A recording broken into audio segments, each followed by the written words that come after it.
Zambia, one of the wildest countries in Africa, home to the spectacular Victoria Falls.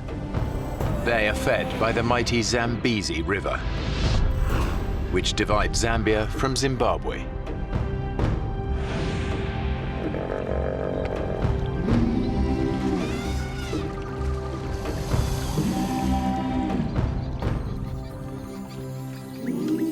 It's here on one of the river's most isolated stretches that two friends have planned a weekend fishing trip. Arthur Taylor and Alistair Gallatley have known each other for over 25 years. Our kids have grown up together with Alistair. Basically, Alistair's part of the family. He's a very good guy in a crisis and a very good friend. We've known each other a while. We've spent a lot of time together. We go fishing a lot. Where do you want the fish, mate? Usual place. As experienced safari guides, they've lived and worked alongside the Zambesi for most of their lives. Most important. Good enough. Think so? I can't wait to get on the water. Joining them are Arthur's English wife, Faye, and her parents, Clive and Brenda. They're retired teachers visiting from England. Change your mind yet? No, I think I'll just stay here and relax and read a book, all right? They've both lived in Africa on and off over the years.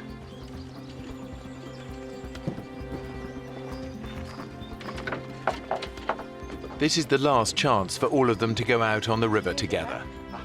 Tomorrow, Faye and Arthur have to pick up their two children from boarding school.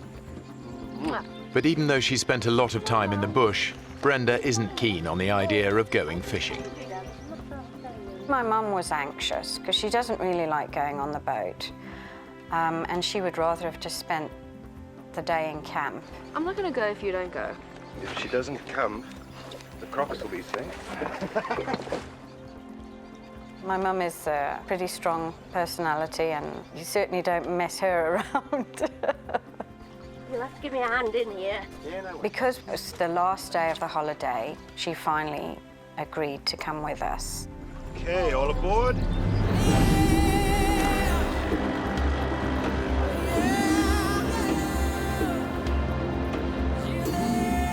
What's the time?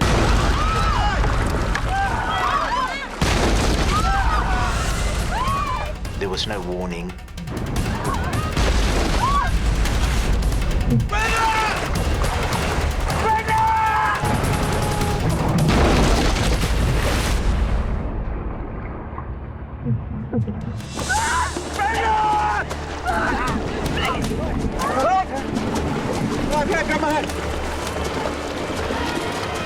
It's coming! Let me go!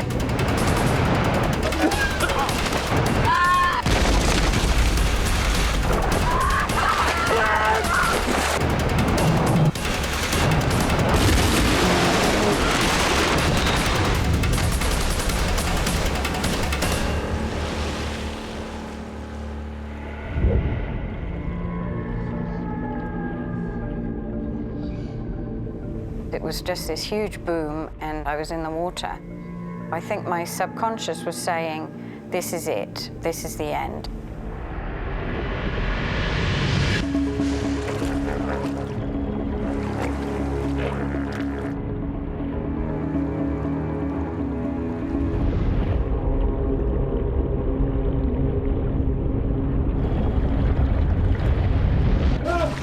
It was only when I actually was pulled back to the surface and gasping for air that suddenly then the reality of what had actually happened hit me.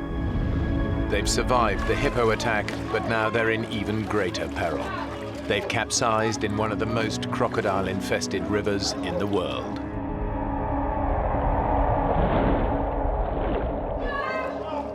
To think about, my bare, dangly legs, it sent a chill through me, thinking that any moment now, one of us would be taken by a crocodile.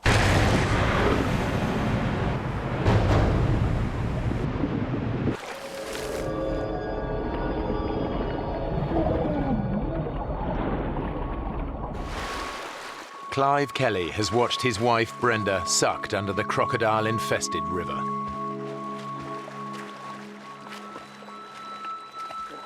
He has no idea if she is alive or dead. Brenda! Brenda! Where are you? Although Clive can't hear them, his wife, along with his daughter Faye, her husband Arthur and their best friend Alistair, have all surfaced underneath the boat. Brenda! But the group's immediate danger is not crocodiles. The current was actually so strong in that part of the river that it actually swept us out from underneath the boat. The Zambesi is famous for its unpredictable and deceptively strong currents. Many people drown in its eddies and whirlpools every year. The one thing that I thought of was the fact that my children could have been with me and that I would have lost them because they would have been just thrown out of the boat. You know, they would have just been gone. Brenda can't swim very well. She was screaming and struggling. She obviously needed something to hold on to, and she had swallowed a lot of water and was gasping for air and kind of pushed onto me so that she could get her breath back. And I'm like, you know, Mum, you know, you're pushing me down. Oh, Brenda, I got you. I got you. It's just so strong, and we were being swept away. It was just incredible that Arthur was there when we needed him. Somehow he managed to keep hold of the two of us. We're all getting washed down together. We basically hung on to each other. It was very hard to swim against a strong current.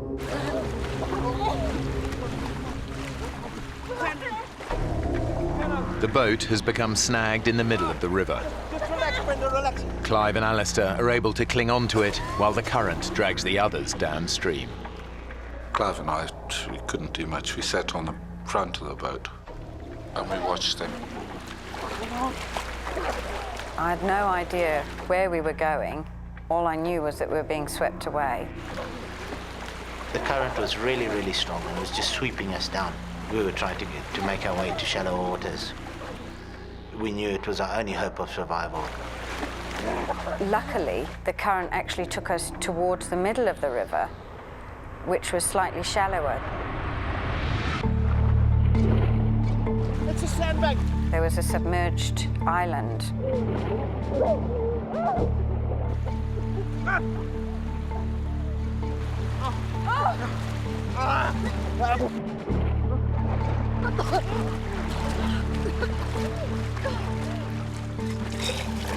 The first thing I did is start vomiting because I swallowed half a Zambesi.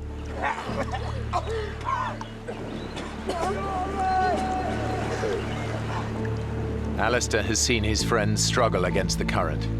He knows Clive would find it virtually impossible to make it to the sandbank. Clive can hardly swim, so it was difficult because he couldn't say, hey, swim over to the sandbank or do this or do that. We just had to sit down and settle down onto the boat. Arthur, Faye and Brenda aren't much better off. When we finally got to where we could stand, it was kind of a relief, but we knew that it was just a temporary relief. The river is full of crocodiles and very huge crocodiles that would have no fear of man. And I believe most of those crocodiles in that area just look at you as a food source. So definitely there's a big chance you will be eaten. From his position on the boat, Alistair assesses the situation. The group's chances of being rescued on this remote stretch of the river are slim. He knows that every year hundreds of people die of crocodile attacks on the Zambesi. As the only single man in the group, Arthur! he takes a calculated risk. I'm going to swim to that bank and get help. Don't risk it up.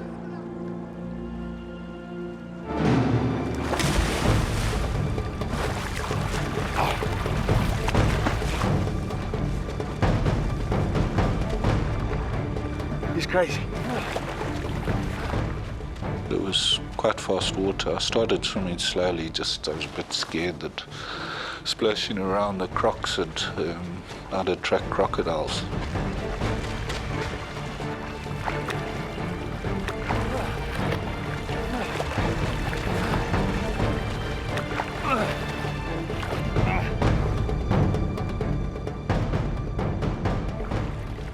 I was probably swept down 300-400 meters. I was pretty tired by then.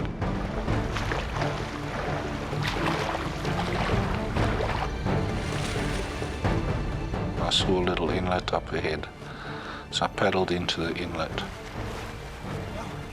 Out of sight from the others, Alistair finally reaches the safety of the riverbank.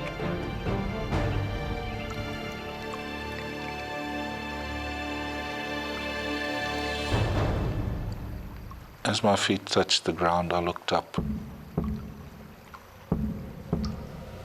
About 10 yards away, there was this crocodile in the water just looking at me.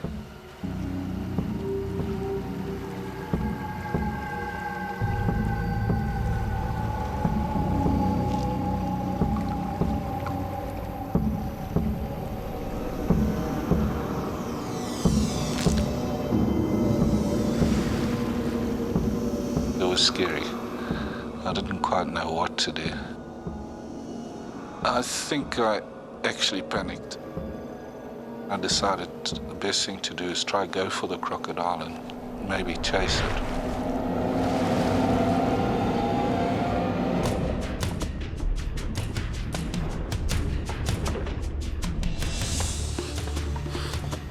I went under the water just to try to see where the croc was. As I started to go towards the croc, it came for me.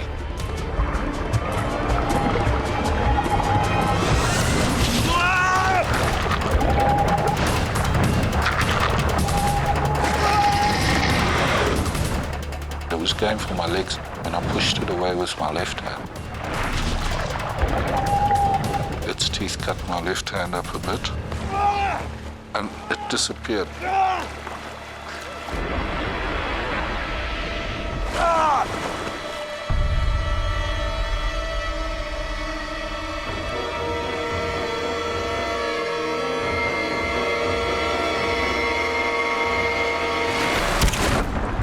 It just latched straight onto my arm.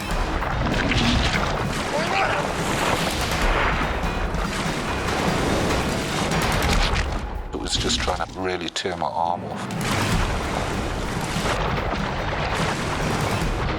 Alistair is trapped in a death roll, a spinning maneuver used by crocodiles to drown and dismember their prey. I was getting pretty weak. I thought it was over, I really did. I couldn't see any way of getting out of it. His right arm trapped in the crocodile's jaws, Alistair thinks of one last thing that might save him. I took my left arm and tried to get it inside the crocodile's jaw.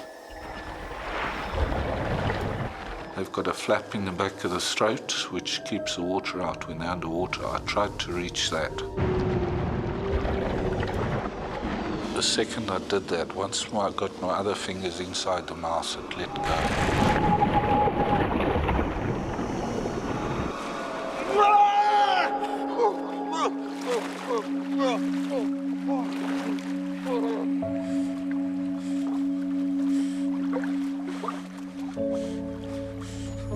The savage attack has broken Alistair's arm in 3 places. His shoulder joint has been ripped from its socket. I was pretty scared I was going into shock. I was very weak. I lost a lot of blood. All he can do to stem the blood loss is to make a tourniquet.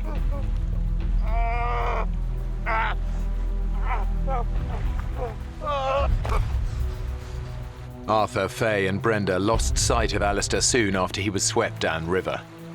They have no idea that he has been attacked by a crocodile. I distinctly heard him shouting, "Oh my God, oh my God." And we just thought he was exhausted. and was just kind of relieved that he'd got to the other side. Mother! I've been nailed by a croc! Oh, God.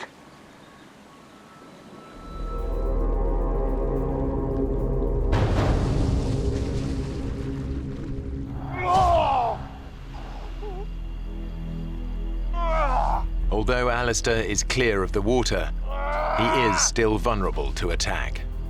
I was worried about the croc coming back again. I wanted out of there as fast as I could.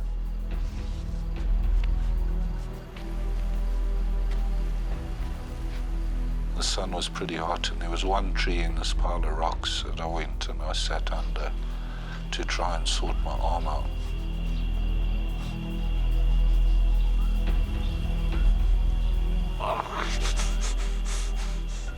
Alistair's natural painkillers are beginning to wear off. He's feeling the full force of his injuries. The slightest movement is agony.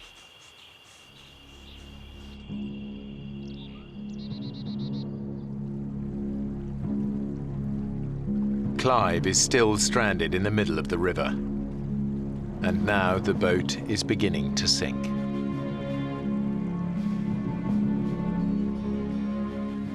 Can't stay there. He left us onto it.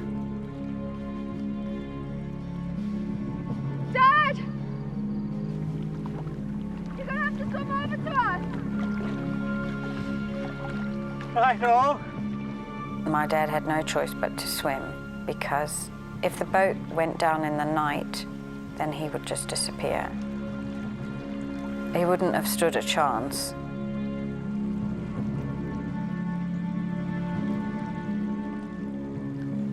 Brenda!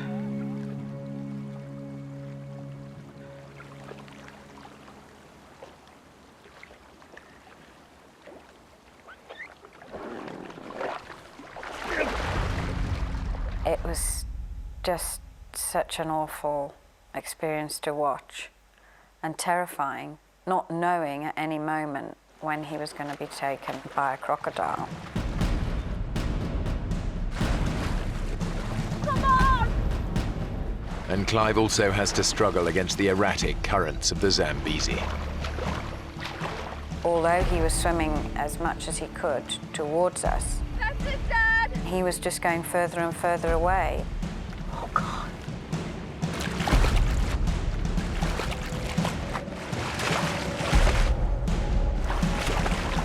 Come on, Clive! Yes! It seemed to take forever. Great! Keep at it!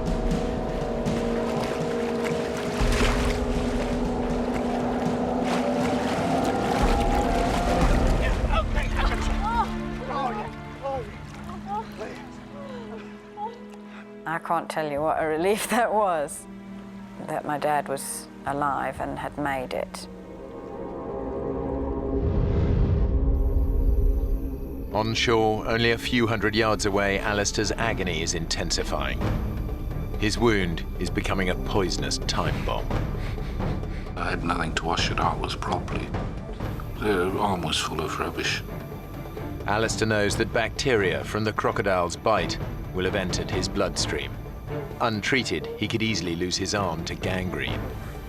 Gangrene is pretty serious. A friend of mine, he got chewed by a lion. You know, he got to hospital within 8 hours, but he still lost his leg. Too weak to move. If the gangrene doesn't get Alistair, the predators might.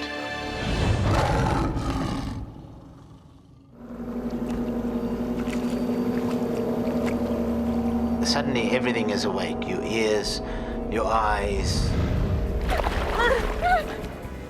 Big panic. Wait, that's it, look it. When something is coming directly to you, you fear the worst. Wait, not yet.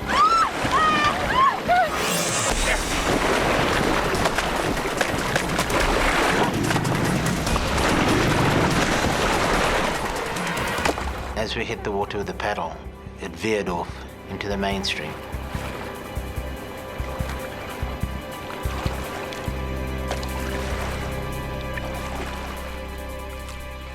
We were on tenterhooks after that, looking around in case another crocodile did come by.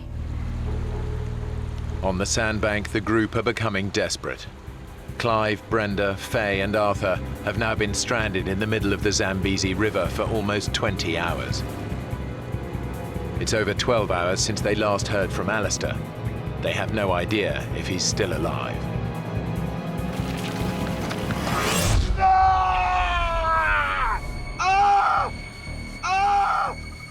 There was this pain, just like needles all over the place, especially on my arm.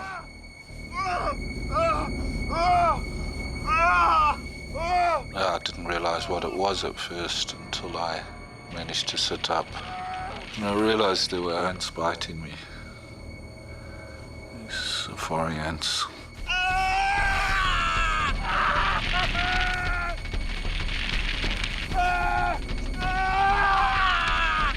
Safari ants are one of the most vicious insects in the world.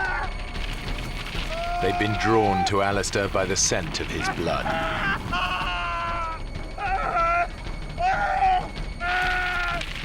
But their bites trigger a surge of adrenaline through his body, snapping him out of unconsciousness and probably saving his life.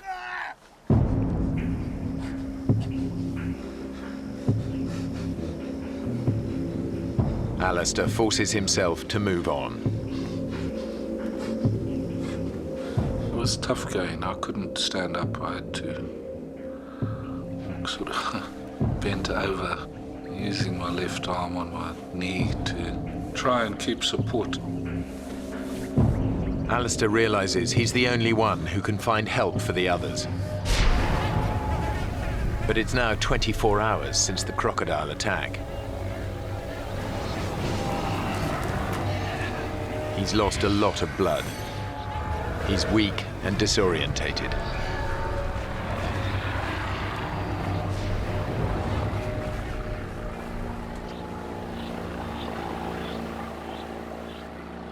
I heard a boat, and I was far from the river. I thought I'd never get down to the river in time.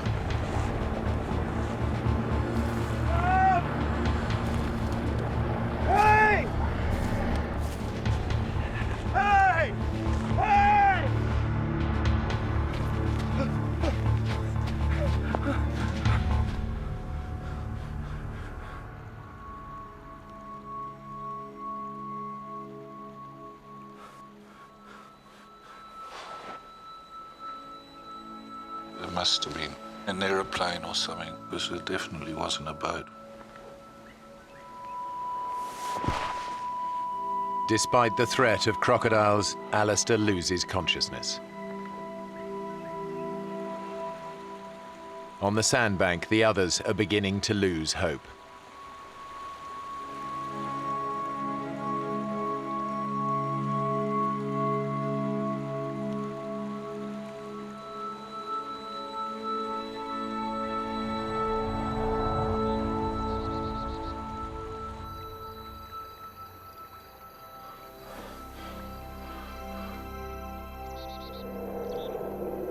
It turns out that Alistair did hear a boat.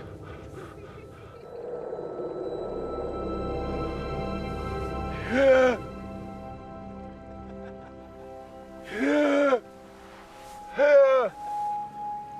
thought, surely they're going to come across. I tried to shout, couldn't get it out. They started to move off.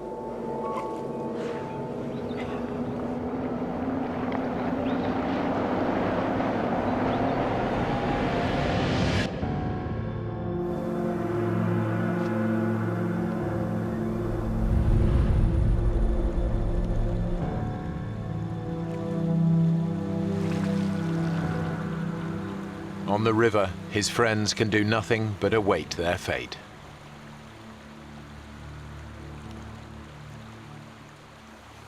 Canoes. Brenda, just don't. I can see them there.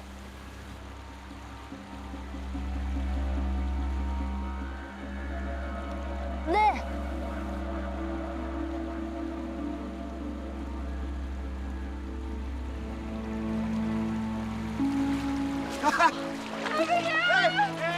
Incredibly, some canoeists have ventured this far down the river. They'd seen us and they thought, well, what strange people fishing in the middle of the river.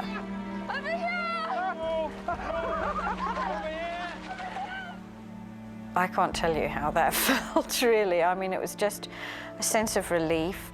We were going to be all right. It was also still worry for Alistair. We hadn't heard from Alistair for several hours.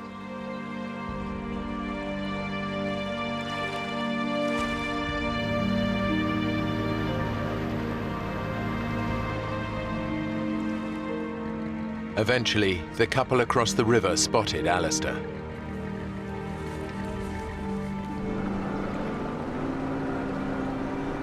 They took him to safety, where he was reunited with the others. Despite his terrible injuries, surgeons were able to save Alistair's arm.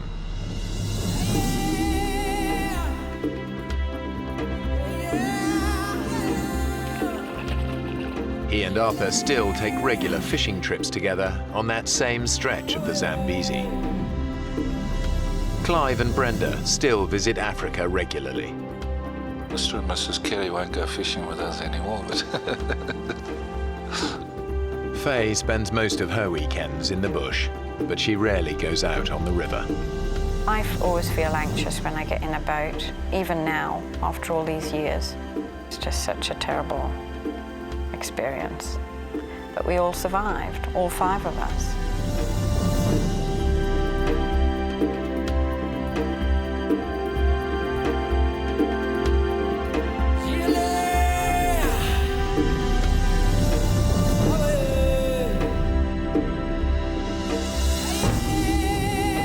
The gates of the Arctic National Park is spectacular but dangerous. It's home to hundreds of black bears and grizzlies, not to mention roaming packs of wolves. It's 13,000 square miles of near untouched wilderness. Father and son have no way of contacting the outside world. They've packed no radio or mobile phone. Blake's itinerary has them traveling south by raft down the Koyukuk River to the town of Bettles. It should take around 6 days. Let's go!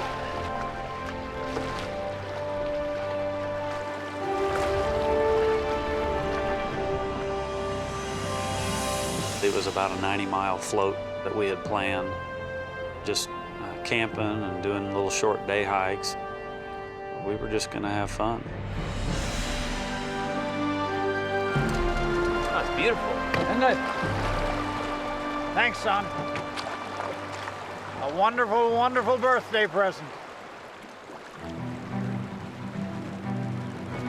Well, most of our conversation was just how amazed we were with the beauty that we were surrounded by and how remote it was and how quiet it was. They'd been rafting for just a couple of hours when they noticed that the river is changing. Blake, ice. Oh yeah, thought it would all be melted by now. Yeah, me too. For 6 months of the year, the rivers are choked with ice. During the summer, it all melts. But this early in the season, some patches have yet to thaw. The longer we floated, the more ice we actually started to encounter. It doesn't look like it's gonna let up. Do you think we ought to stop this thing? The current's picking up speed, and Blake struggles to control the raft. I kept trying to look around the corner, hoping to find, which way we were going to be going. And that's when I realized that actually we didn't have a choice where we were going. The men are at the mercy of the current. We're gonna have to pull in and stop this. I'm trying, Dad. I can't slow it down, though.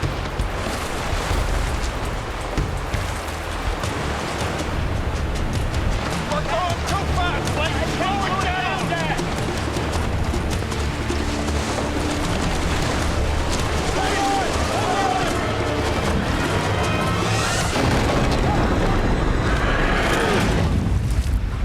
sheer panic at the time, and it happened so quickly, there wasn't much time at all to think. The next thing I actually remember was being pulled right underneath the ice. There was so little time to realize what had happened, except that it was a real problem.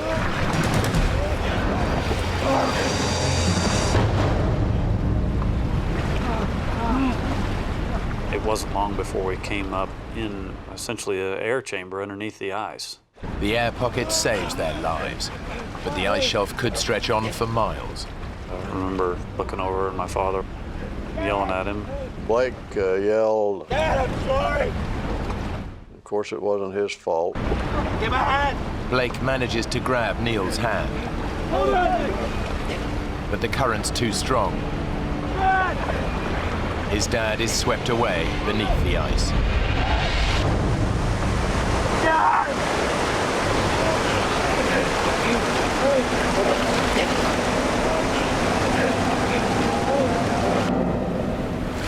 The men are spat out from under the ice shelf, but their ordeal isn't over yet. We were being carried rapidly toward the second ice shelf. I saw it coming.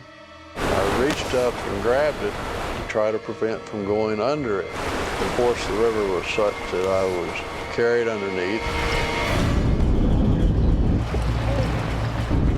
The roof of this ice shelf is even lower than the last. And the second ice shelf had no room to breathe. I really thought I had taken my last breath. My father and I both ended up with a lot of abrasions to the top of our heads because we kept trying to come up to the air that we were hoping was there. I've never thought of a worse way of dying than drowning, and was certainly thinking that that is how I was going to die. After being under that water for what seemed like an eternity, I just remember popping out, taking in a nice big breath of air.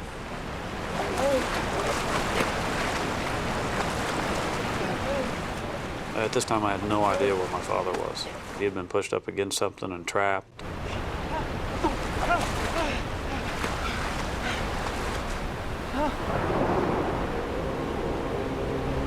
Dad! Dad! Dad! I don't know how I would have been able to face my mother and the rest of my family, letting them know that my father had perished, you know, when I had made it.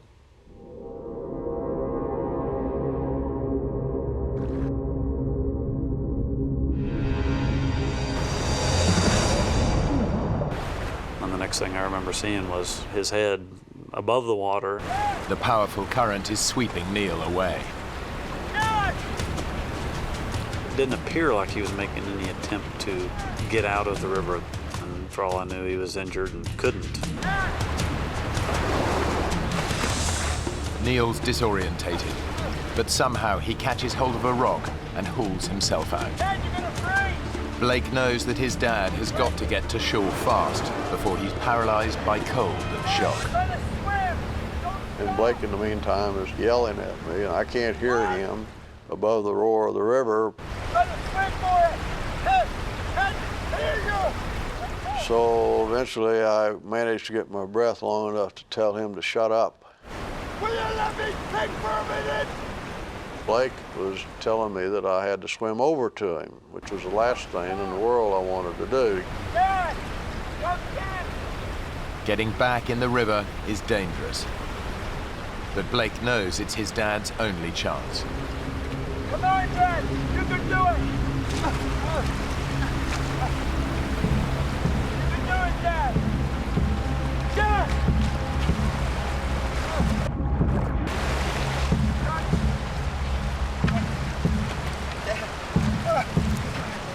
Oh my God, you're freezing. Dad, come here.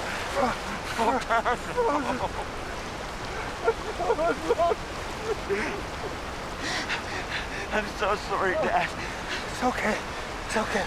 It was just bad luck. Bad luck. As a doctor, Blake knows that his dad's in the first stages of hypothermia. I thought you were gone. The second I got him out, I realized he was shaking uncontrollably. It was mild seizure-like.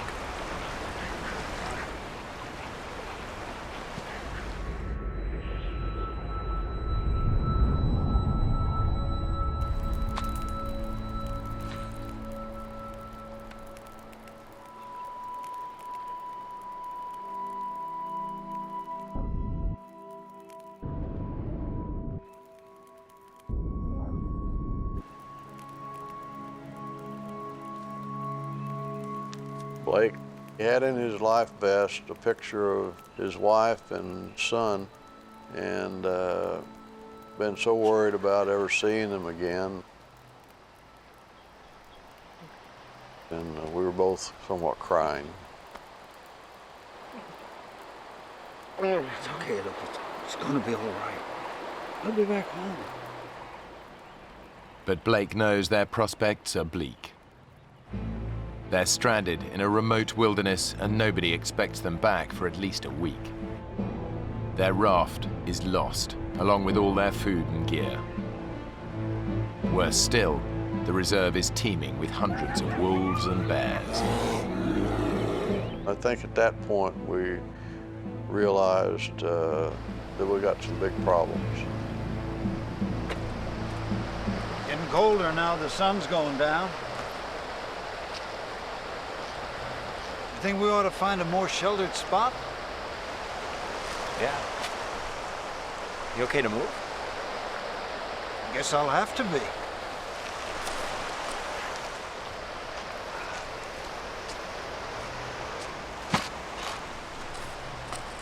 What are you doing? Show people where we're going. Pity there'll be no one to see it. Come on now. Blake and Neil set off to look for shelter.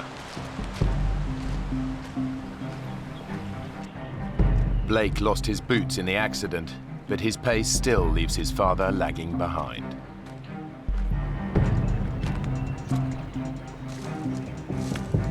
I think that I wanted to move a lot faster than my father was able to move at the time. The freezing water has drained Neil's strength. He's 65 years old and still feeling the effects of an accident 12 months ago that left him with a broken ankle. Blake! Can we just hold up here a minute? You're not even trying to find a place to stop. Oh, sorry, Dad. I just got carried away. There's no way we're just walking out of here. We're gonna have to find a good campsite and stay put. How agreed? All right. Okay. Give me your hand.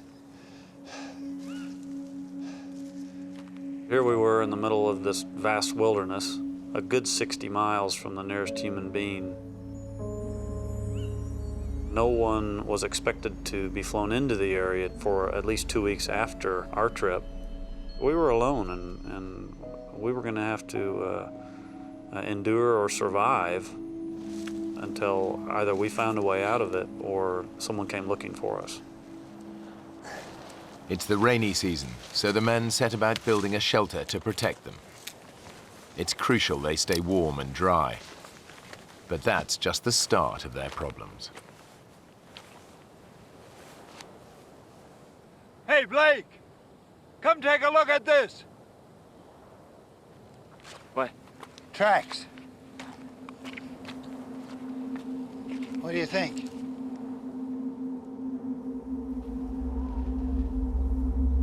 Black bear? More like a grizzly to me. There's dozens of them around here.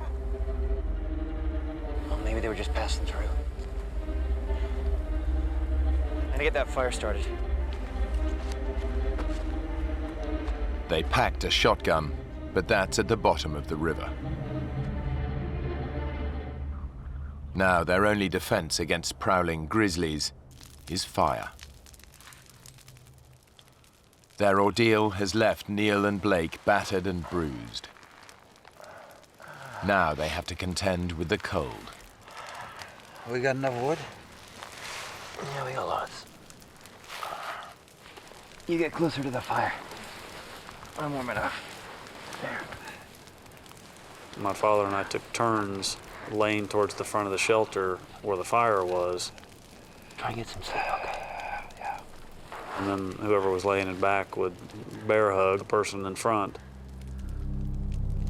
Sleeping won't be easy. It's summer and the sun barely dips below the horizon. But during the few hours of darkness, the temperature can still get close to freezing. I shivered myself to sleep, because sure my clothes were still damp. But Blake can't sleep. He knows it'll be at least a week before anyone realizes they're missing. If they stay put, their chances of survival are slim. The only alternative is a grueling 60-mile hike to the nearest town. It was a long way to the nearest person. It was extremely rough terrain. We only had one set of shoes between the two of us. There were plenty of bears in the area. It was hard to take in the severity of the predicament that we were in.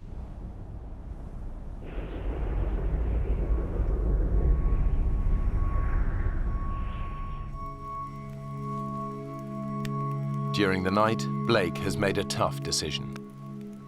Well, I needed to get back to Bettles. I needed to go find help. The #1 rule of survival is stick together.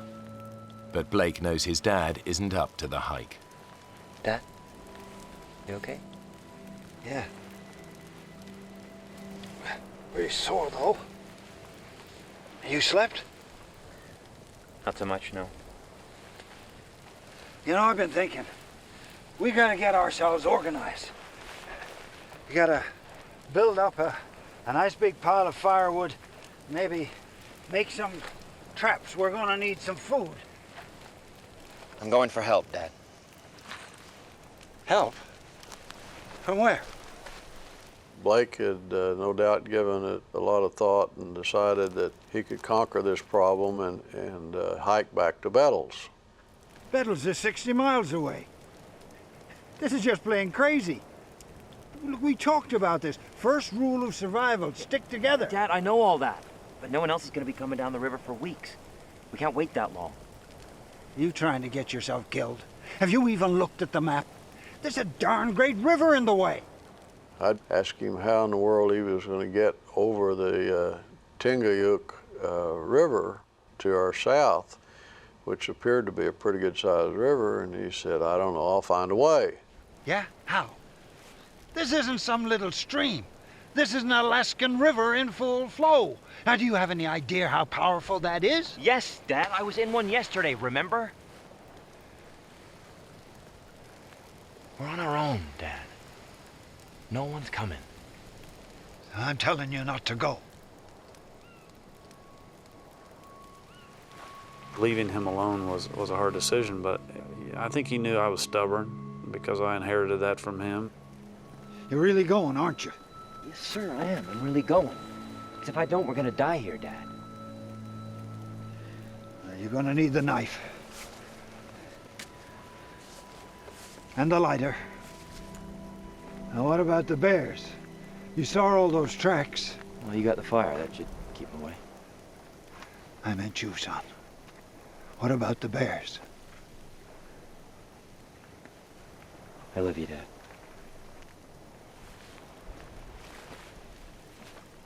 Yeah. Me too. Well, you know I do. I'm gonna come back, Dad.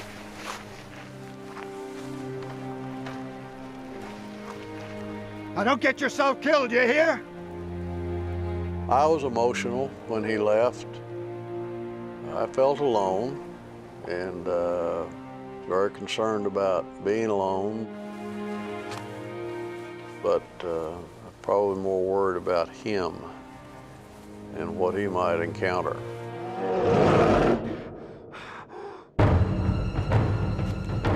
Ahead of Blake is a 60-mile hike south to the nearest town.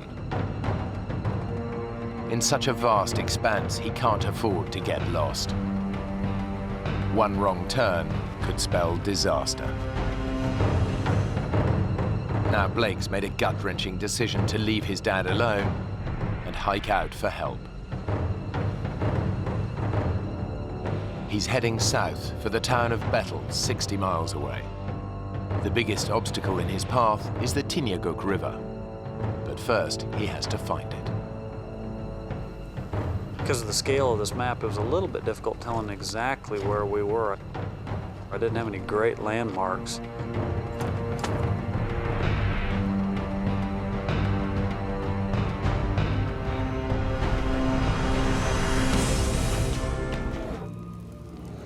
Neil hopes the fire will be enough to keep the bears and wolves at bay, but he also shouts to try to discourage an attack. Anybody home? Come on down and join me! Despite his hardships, what really preys on his mind is what might be happening to his son. I was very worried about Blake and what he might have run into.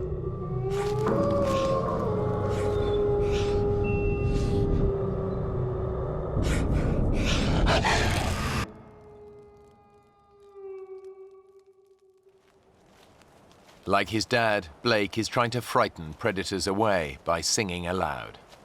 All night long, never got tired. Most of my songs were moose tunes and bear tunes, which was really quite ironic. I went out walking in the woods one night, all alone, pale moonlight. I hid myself, tree up high, to see what I could do.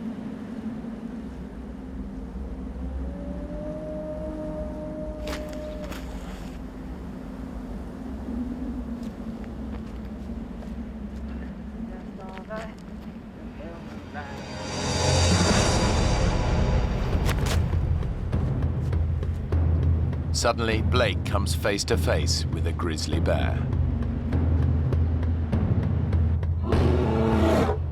A grizzly can tear your head off with one bite, but their claws can rip holes through you like nobody's business, so you don't want to mess with them. The bear is some way off, but even the slightest sound could alert it to Blake's presence.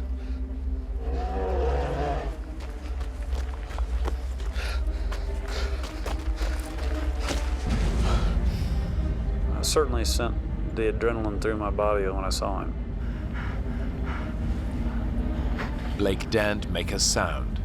The bear's too close. It was scary seeing him out there. He wasn't far enough away for my liking. The bear hasn't spotted him, but grizzlies have a sense of smell 100 times more powerful than a human, and can pick up the scent of prey from more than 2 miles away. But Blake's in luck. He's downwind of the bear, and his scent is carried in the opposite direction. But the wind could change. He risks making a run for it.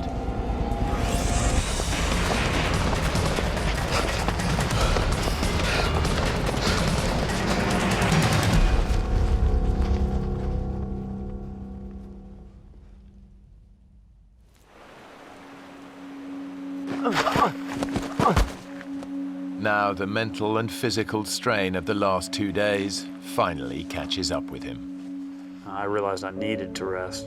That was something my body was asking for at the time, because it had been a long sludge.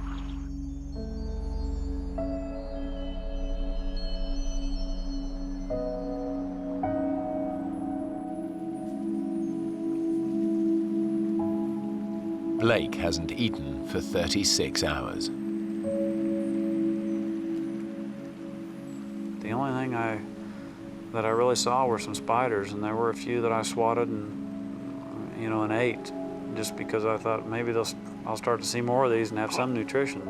But the amount of nutrition I got from the few that I ate certainly didn't give me any energy, that's for sure.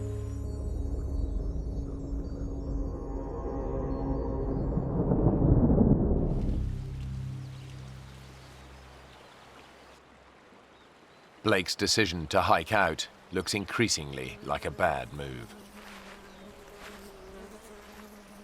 Around 6 or 7 in the evening on Tuesday, I was laying over by my fire when I heard the sound of an airplane. And my God, he was coming up on me quick, I could tell. I ran as fast as I could. Hey! Hey! Hey! Hey!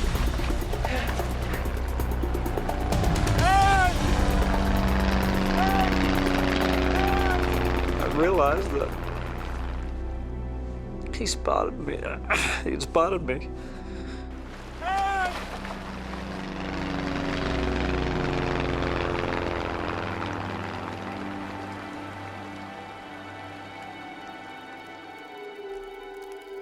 3 hours later, and there's still no sign of rescue.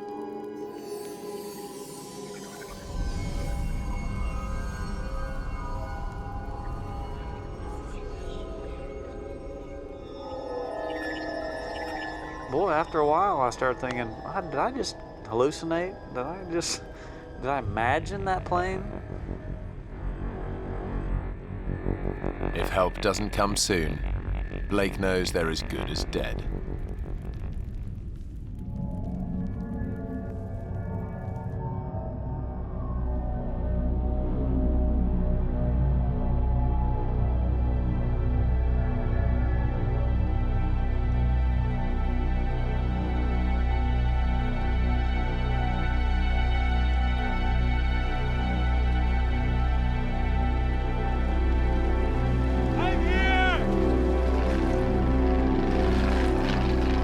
The same plane, and as they flew over me, they dropped a bag of stuff.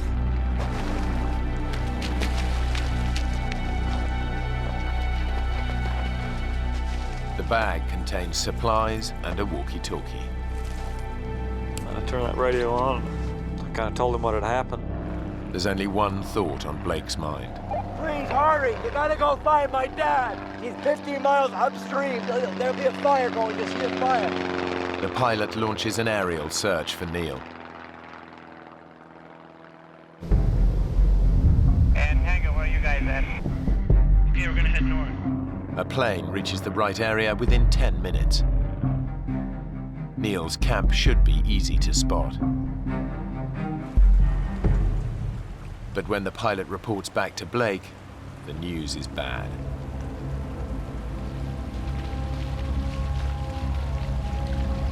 Hey, you gotta go back! He's up there! Keep going till you find him! He can't leave, he's gotta be at the camp.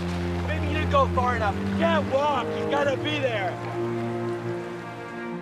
I was worried something would happen to my dad. Because there's no way he could miss it. You gotta go and find my dad! And I fell to my knees. Blake ignored his father's advice and left him to fend for himself. Now he must face a terrible thought, that his dad hasn't made it.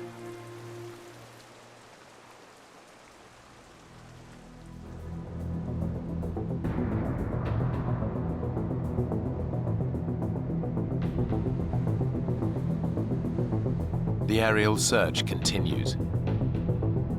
But in such a vast wilderness, Neil's camp is proving hard to locate.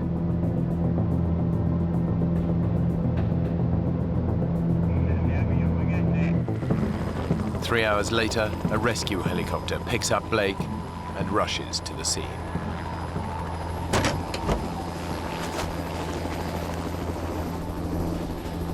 Neil!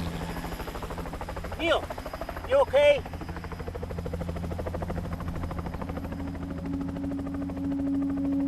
How did you know I was here? I asked your son. Blake? He climbed in that helicopter. Dad!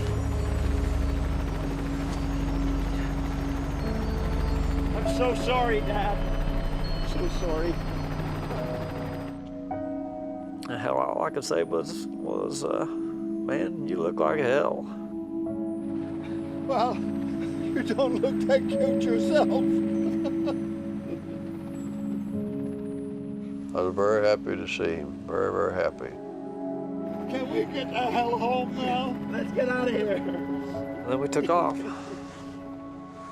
Together again.